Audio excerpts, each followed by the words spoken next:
welcome everybody to my home garage. I feel it's time I owe you an update, even though it's not done. It's quite a bit further along than it was last time I showed you around. I mean, we were just putting the cabinets in. I'm not sure where I ended up. I think I did like my own little handheld video, so I'd like to do one a little bit better. I think let's start in the corner and kind of work our way around. I'll tell you what we've done, what I'm planning, and what I'm thinking about, different drawers and things like that. So, setup here, last video we didn't have this. Mike put casing around all the doors and windows. You can you could see the shims and you could see outside. So this is shimmed up and nice. I put a Pico here so I can control the outdoor floodlights or the outdoor sconce lights. And then we have our pressure washer setup. I think last you saw we had a single, and so Mike devised a system for doing a double. And so now we have dual Krenslas. It does 4.18 gallons per minute. Super stable. I've used it about a dozen times now. Everything seems to be working great. No issue with the pressure switches or anything like that.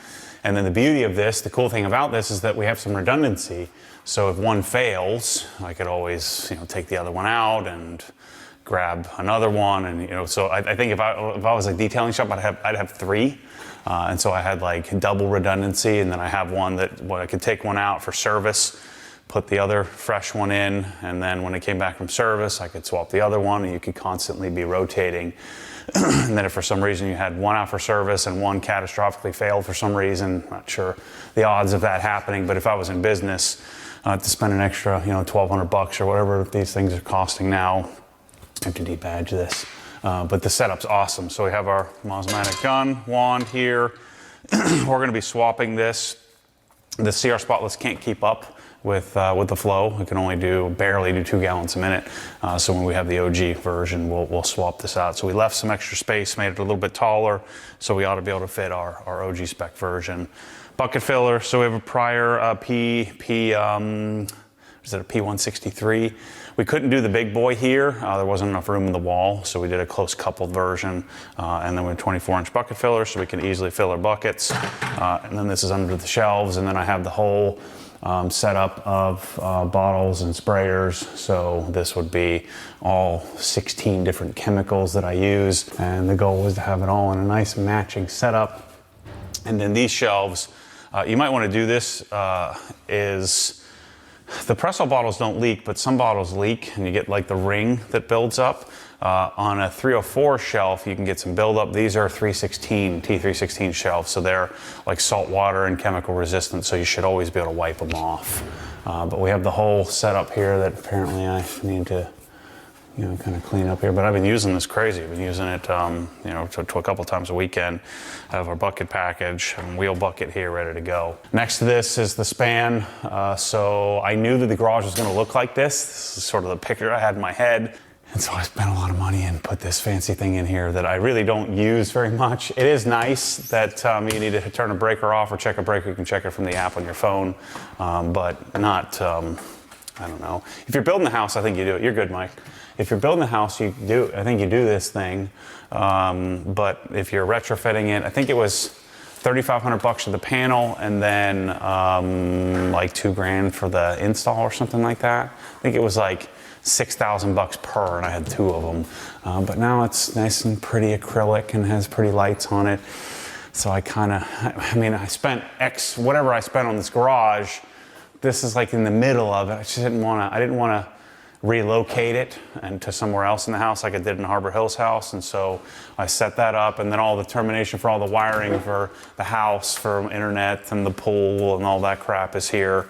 So I just did a basic little structured setup because there was a crappy little box here, and so I bought Leviton. This is the nicest box I can find, and then I knew we would be shooting in the middle here with this puppy, which is awesome. So this is the Idaho system. Upstairs in the attic is our Obsessed Garage system, our Obsessed Garage vacuum system, which should be coming out here shortly. But the magic of this, it's pretty darn quiet. So we have this awesome setup. This comes out 50 feet, so I can run all the way across the garage and then some and come and wrap around the car. I've only pulled out a few feet here, maybe 15 feet. But the beauty of this is Michelle's favorite thing in the world. Her eyes pop out of her head every time. The suction's insane. The unit, again, is in the attic, but even if it was down here, it'd still be super quiet. And then when you're done, you just do this. And your vacuum's put away. It's freaking awesome. So that's a pretty cool setup. We're about to swap this. This cabinet got some damage, and so that's what we're working on now. So this cabinet, those two cabinets took some damage, and so we're going to swap them. We installed them not knowing what they would want to do, and then I'd assumed my countertops would have been here by now, but I ordered a backsplash that's coming. This is the example of the countertop. I think we originally weren't planning to do this middle cabinet here. So this top was for this cabinet. So when we added this cabinet, I think somewhere the wires got crossed in design where we needed to order another one. But this is our new version. This is what I think every garage you want to have. So this is a walnut finish, and then it's done in a Rubio monocoat in a black tint.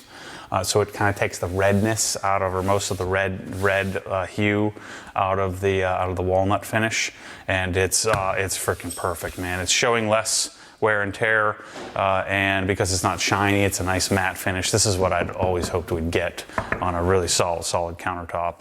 We're actually going to use this piece for something over there. I'll show you in a minute. But this is designed to be sort of the detailing setup. So I have all my chemicals.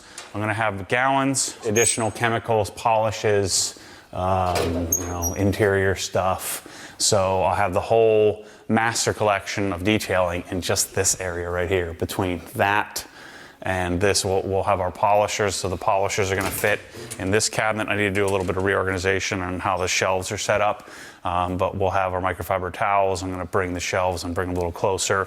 I just ordered that. If you watch the garage at Harbor Hills, in the Sabre cabinets there, I bought a really cool Hayfella dual garbage can. And so I was planning to use this garbage can and then have microfiber towels there, but I actually like separating it. And so the microfiber dirty towels are going to go here instead in the dual garbage can.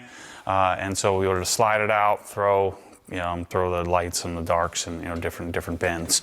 I have the whole double master collection of my Rag Company microfiber towel setup with our Incredi pads. All the polishing pads will go up here, and then I think I have a lot more room in here that I can reorganize. I think I can put all the polishers there as well. And I've been sort of torn whether I do the polishers or not, but just this weekend I was polishing the windows on the Raptor, so it is nice to have a full setup here. I mean, this is what I do, so I might as well. I got some speakers going to my office. This is going back to HQ. I didn't need these pads. And so here's our little wall of technology here. So we have our lighting control in the garage. It's Cree linear fixtures, LS fixtures. These are 5,000 Kelvin color temp. Each 8-foot fixture is 12,000 lumens, and we have 1, 2, 3, 4, 5, 6, 7, 8, 9, 10, 11, 12, 13. So I have 13 8-foot fixtures and 1 4-footer just to carry this span. And then I actually have 5 motion sensors in here as well. Motion sensors from Lutron are designed to work at 9 feet, and we're at 11.4. So I needed more motion sensors, but the concept is this bank of lights, which the kids, Michelle love, we normally come through this door. And so if you come in here, this sensor grabs you, lights turn on instantly. If you walk out of the house, that sensor above the house door turns on. And we're not flooding it with as much light as we have on now, but just a nice like 80% or like 20, I think 30% dimmed is how we have this bank set up. When you drive into the garage or the garage door opens, that sensor catches it. And then these sensors catch to make sure that the lights won't turn off on you, so it's capturing motion in the garage at all times. I really think we should do this in all garages now. Get rid of the stupid garage door opener lights. They're usually really crappy quality, and so having it set up that way is really, really awesome. We did LiftMaster 8500s. Luckily, the wiring was already here, but the weird thing is the light switch was like down here for some reason, so Mike had to cut this whole wall and patch it and relocate and move everything up. But now it's at an appropriate height when you walk in. And you'll notice the door, gosh, I gotta put a stop on the door because it's hitting, and then it's freaking dirty as crap because my dirtball kids are always touching, they finger everything. Can't wait for them to grow up and I can really teach them. But we did the stairs like so.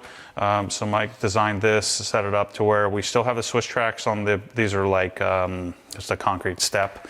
And then he did some, what is this called? Angle? It's angle, aluminum angle. Yeah, aluminum angle and cut and set it up so that you know, because the Swiss tracks can't carry, you know, there's no way for it to terminate at a 90 degree. And so we did this really early on, right when I first moved in, when we did the floor, we did that. But this is Swiss Tracks Rib Tracks Pro.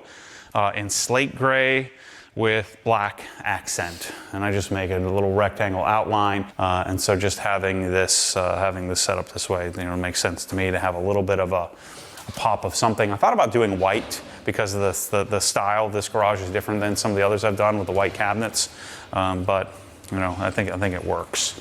In the corner here, still sort of toying around how this is going to work. Don't judge me on my wiring. I'll get the wiring dialed here shortly.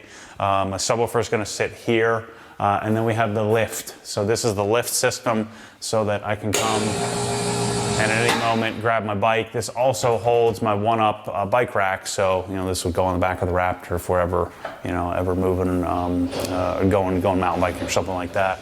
But I love this because I can take our bikes, get them up and out of the way, and this spot just seemed to make sense. It looks good. The door, it's never a problem except for when, you know, Kate comes flying out here. So I just need to put a stop on here. You can see it's not in the way of the door. Normally you do open the door about this much to walk inside, and so it's not impeding in any way. It's up and out of the way. I'm 6'2", and so I can walk under here. It's not in our face at all. So that's I think it was a good spot for this. The other thing I thought about was putting the bikes over there, but there wasn't quite enough width with the cabinet, and I had a problem with the tracks of the garage door openers. We may do a high lift garage door at some point, but at this point, I wasn't ready to do that, so there wasn't enough room to get the track. And so this was a pretty opportune spot, and really know what else I would do with this here. So then the cabinets, I should have mentioned earlier, these are Lista. Lista is an American manufacturer owned by Stanley Black & Decker. The other company, the sister company they own also is Vidmar, so you've probably seen Vidmar cabinets. But these are 18 gauge steel, full custom ordered. You can order any color you want. We're now a dealer for them, so if you're interested, these are, I was wrong when I was installing the cabinets. I think retail for every cabinet in here is probably right around a little less than $30,000, so it's a lot of money. I thought it was more like 50, but it's I thought with maybe price increases, and so we're right around 29 something, 30,000 bucks, something like that for the cabinets, without the countertops, without the TV, without the speakers. I forget what color this Kyle said this was. It's a matte white, which I freaking love.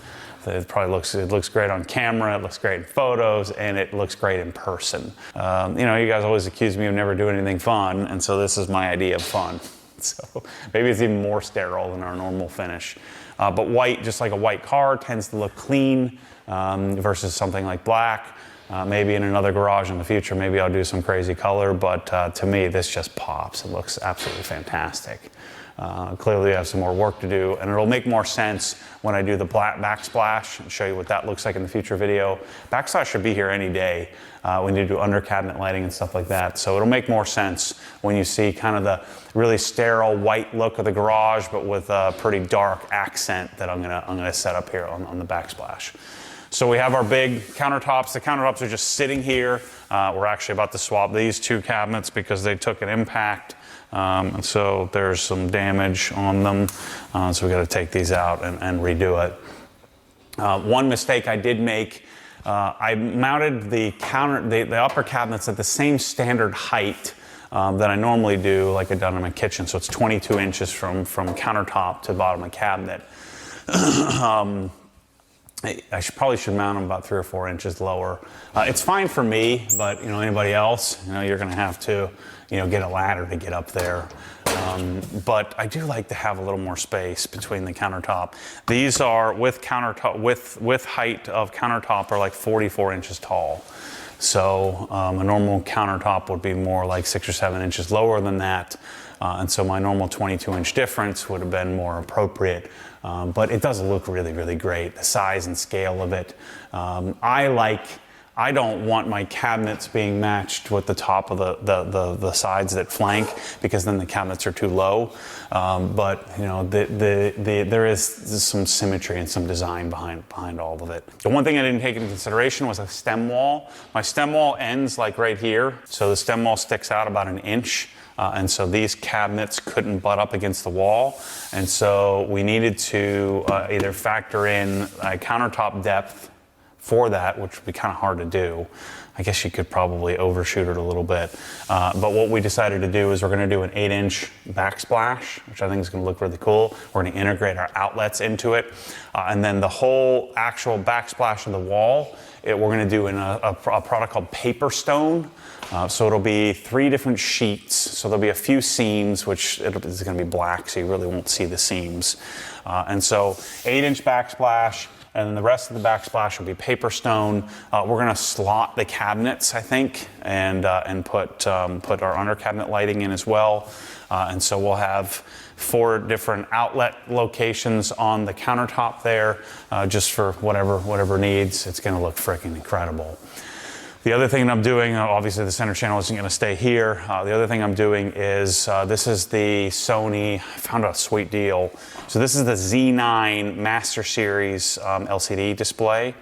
Z9 is normally like $6,000 or $7,000. I think I bought it for $3,000. So B&H had some leftover stock. This is the Z9J.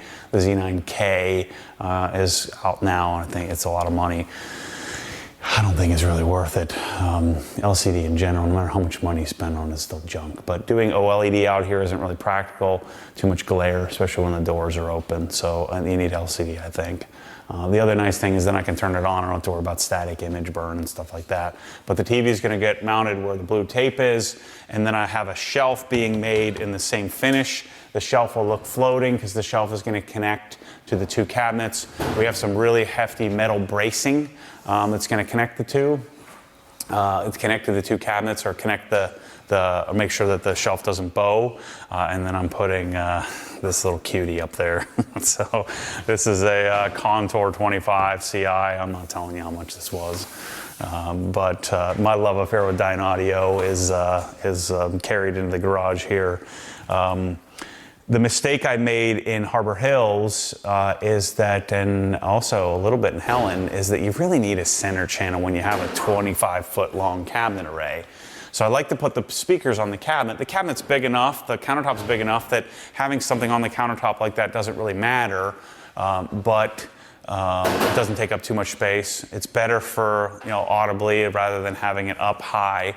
And then I love looking at it. But I have these Heritage Specials in my office. These are incredible speakers, probably my favorite speakers of all time. And the problem is that I never use them in my office, or very rarely. But in the garage, I've had these things on freaking 20 times already. And so I brought these out in the garage, but I needed a center channel that was somewhat timber matched. So in order to match it, you really need the contour center to match the Heritage Specials. So contour center is going to go up top, and it'll be angled down slightly. Not ideal, but it's going to be pretty freaking incredible. I think when it's all said and done, it'll make sense to you.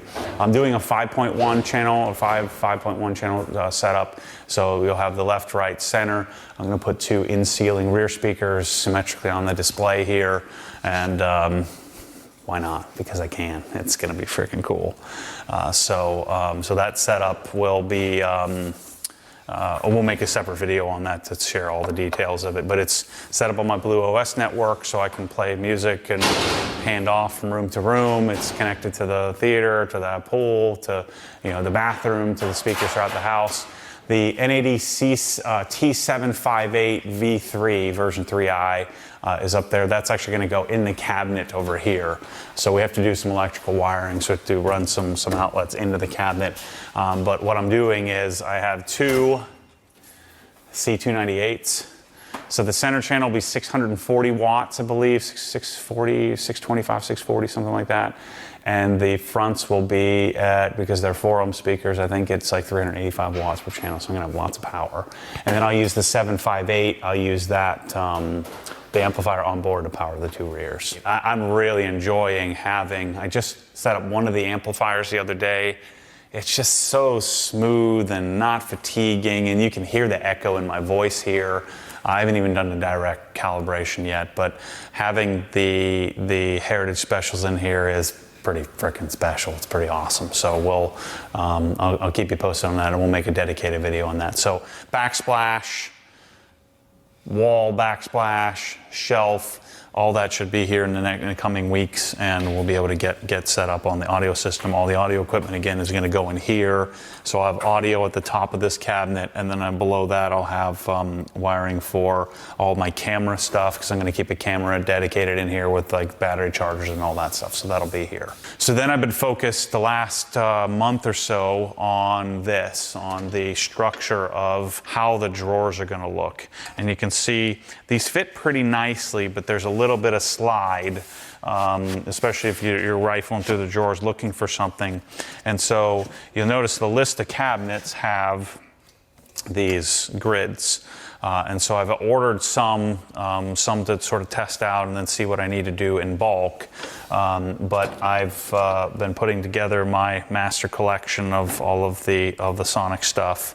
We have some tools out working on the cabinets, but I have these cabinets set up with all of this, and then what I'll have here is the grid system set up so that I can lock in and keep this in place, and then have room to put some other tools.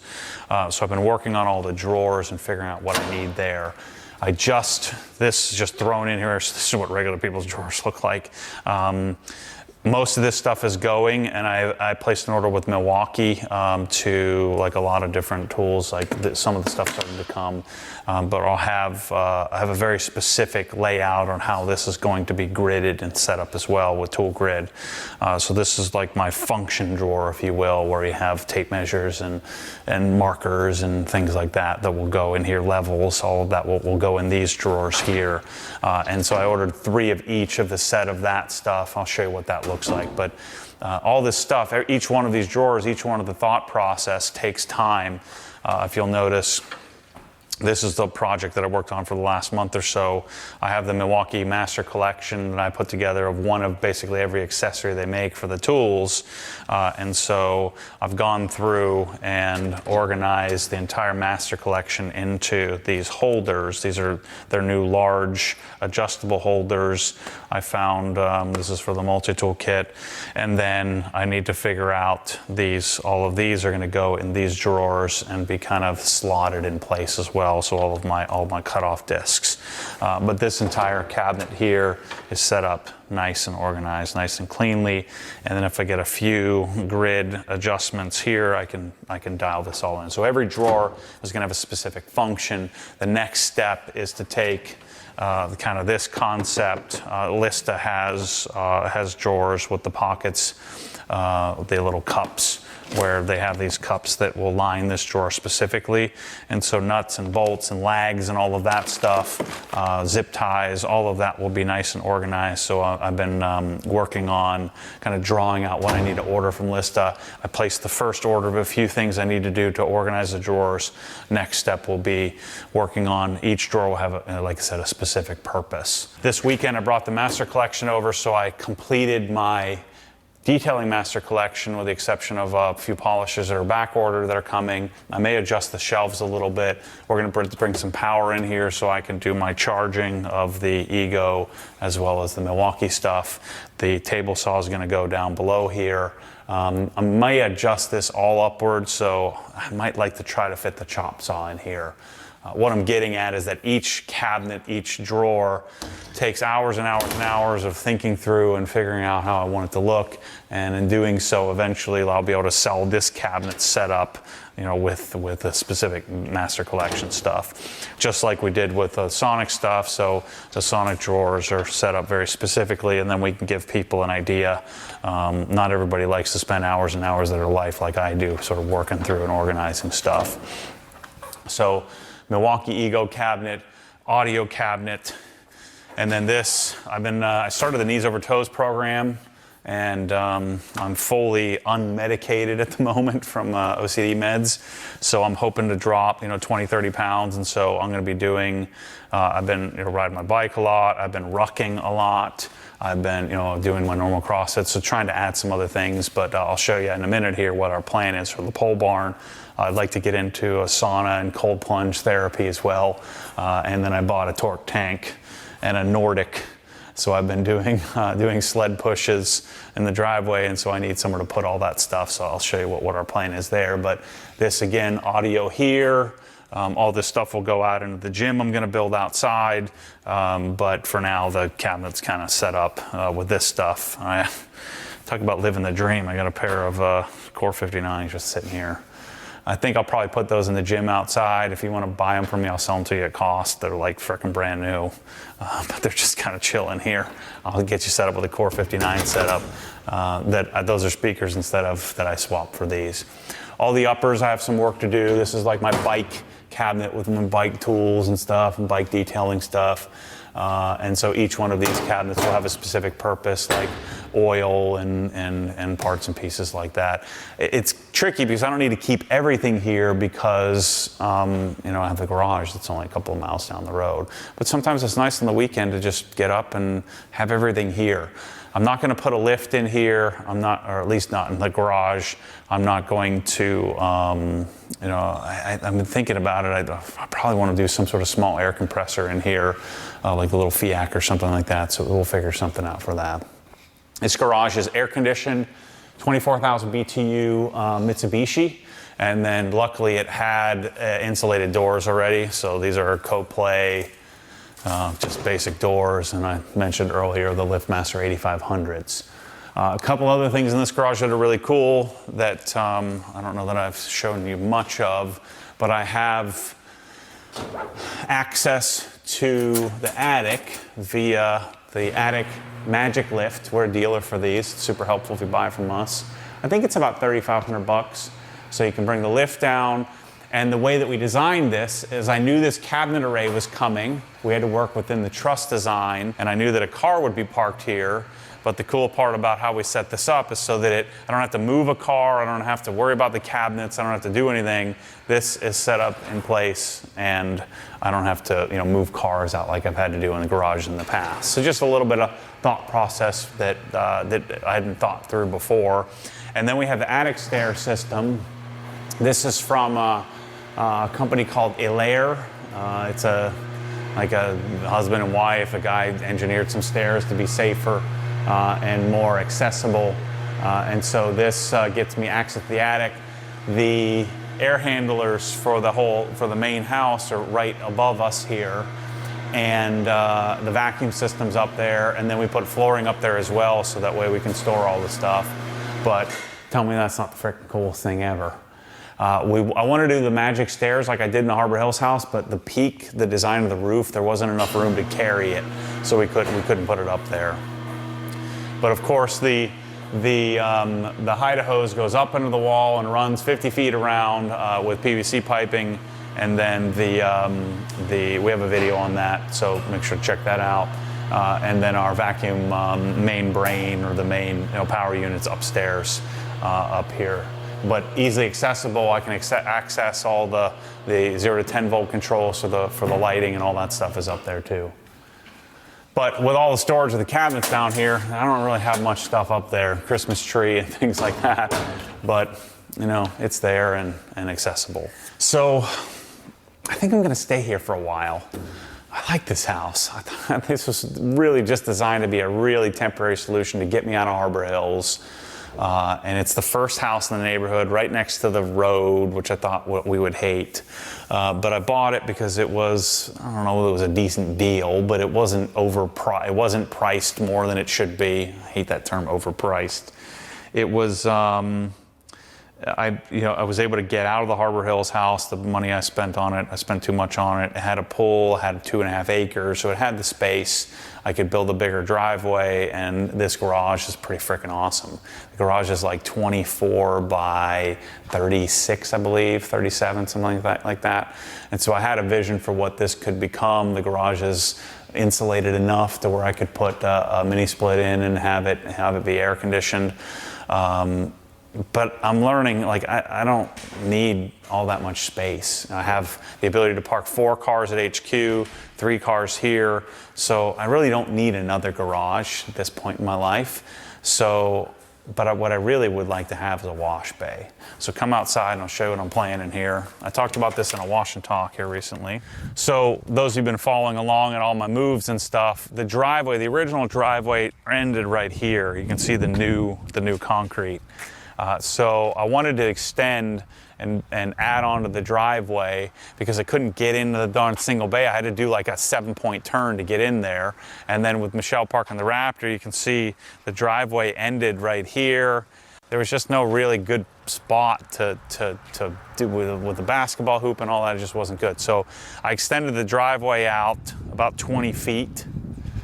And then I think the driveway is 67 feet long here. And so with the intention that I would do something at the end of the driveway, whether I built a garage or I did a wash bay or pole barn. And so here's the plan. We're going to build a 40 by 40 wash bay pole barn. And I know you're thinking just enclose it. If I enclose it, it's going to cost, there's insulation. It's going to cost 300 grand. If I don't enclose it, it's going to cost 100 grand. Imagine we have osmotic drying system. We'd continue to develop that with them, see if that's possible. Doing foaming, like direct foam cannon solution. I'm going to build a real dedicated wash bay out here where I have cabinets that are out here. This is actually going to come out a little bit further here, but we're going to have a cabinet array with a galley sink and TV and speakers and all that, fans and all that stuff out here as well. And then this area here will be where we primarily park the Rivian or the Raptor. So this will be the primary parking and charging area. Right here is where we're going to put my cold plunge tub. Over here is where the sauna is going to go. So there'll be a doorway that comes out. And then a bathroom, and I'm gonna build like a little room that'll become sort of like I'm gonna put like a rogue rig in there, and that's where I'll keep all the basic gym stuff that I have. But imagine this setup where we turn this backyard into more of like a little enclave, if you will. We're gonna do a paved area out to the shed. There will be sidewalks that connect to the pool, and there'll be a bathroom out here because there's no pool bath in the house because the house wasn't designed to have a pool. So they put the pool in after the fact. So there's no bathroom dedicated for the pool, so we'll put that out here as well when you walk, 30 feet to the pool. So that's the plan. We're hoping to do that this summer. I'm working with an engineer to give me loads, figure out what the truss design and all that needs to be. But Mike and I are going to do most of this ourselves and sub it out.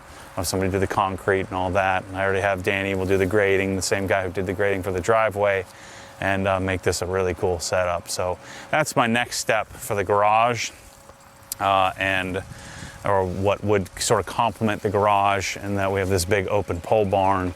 The trampoline is going to stay there. The shed's going to stay there. I only really have to take out maybe 1 or 2 trees and put another septic system in.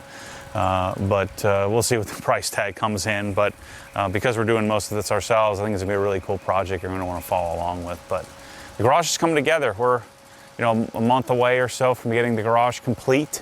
And then we start to build this little setup out here. And we got a nice little house that I might live in for a little while. We'll see. Anyway, thanks for watching.